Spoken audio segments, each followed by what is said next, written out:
I think technology had a major role to play in helping Aqua Power achieve their low rate of 5.8 cents per kilowatt hour.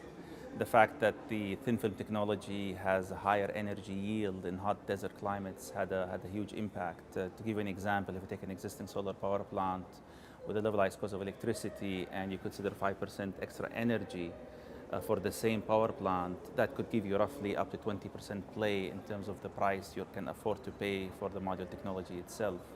So really for First Solar, it was an easy sell, having demonstrated the value of the technology at DEWA 13, which is phase one of the DEWA Sheikh Mohammed Solar Park. And that helped really demonstrate that the extra energy would facilitate achieving the financial model metrics for Aqua Power and for DEWA and for First Gulf Bank.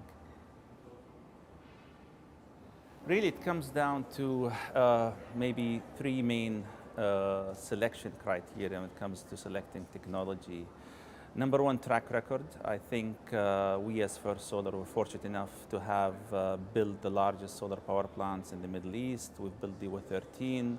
That's already been operational for 2 years. And now we're currently building Shams Ma'an in Jordan at roughly 53 megawatts.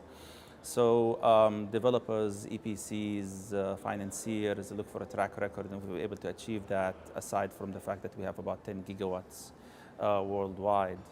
The second thing really when it comes to selecting technology, you have to look at the certification and testing validation of that technology. There are IEC norms, UL standards that everybody pretty much go through, but developers that are keen at reducing the risk really look at additional testing requirements. For example, you have the program by the Fraunhofer looking at the reliability of different photovoltaic technology, which we have gone through. There are additional tests beyond IEC and UL that can really differentiate one technology from the other. For example, Atlas 25, plus that we've gone through as well as another benchmark, accelerated aging testing, long-term sequential. So I think that there is a myriad of tests that differentiate one technology from the next. And thirdly, when it comes to solar technologies, you really have to tie the selection of the technology to the site where that technology would perform.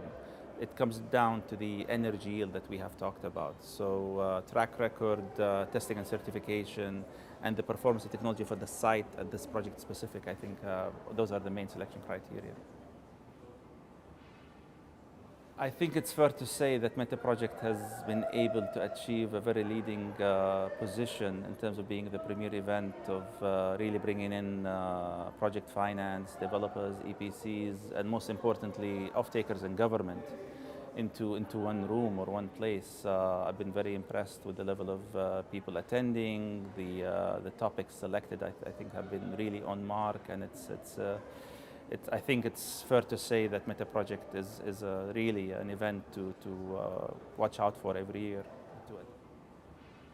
I think really deciphering some of the ambiguities around how did the whole deal come together for DEWA 200 and how was Aqua able to achieve the low rate that they have achieved, which is really a record without any additional government subsidies. And I think emphasizing on the value of the role of project finance and the value of the technology selection, the energy yield, and how those two can come together.